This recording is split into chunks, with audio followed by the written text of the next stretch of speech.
Share ko lang sa inyo to mga master, itong trouble namin ng pillar na Kronis, na ang problema nito ay closer na servo motor.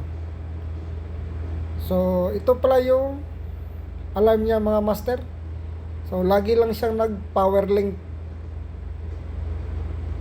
tapos may lumalabas dyan na speed too high, setup mode closer. Yung closer na servo motor ang may problema.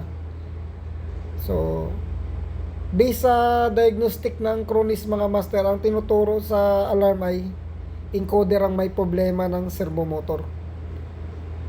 So dito nagtry ako na magpalit ng encoder interface card na to, pero ganun pa rin ang issue mga master.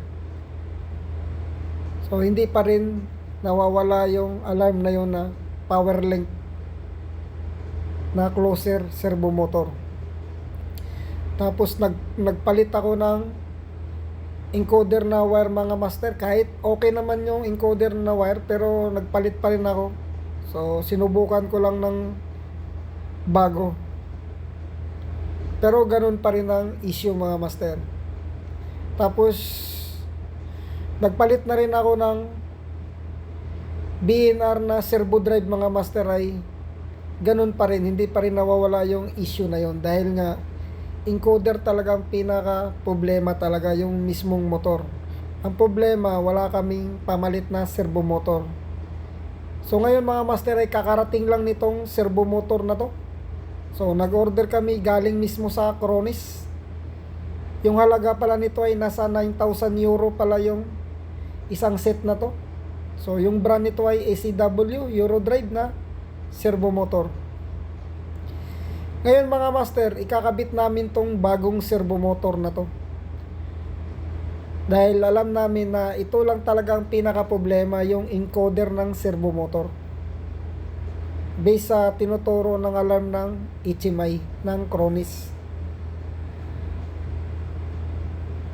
So bagong bago talaga to master, galing pa talaga tong Germany tong servo motor na to. So ito pala yung luma namin na servo motor mga master. So ngayon mga master ay umandar na yung machine namin, na wala na talagang alarm, na power link na closer servo motor.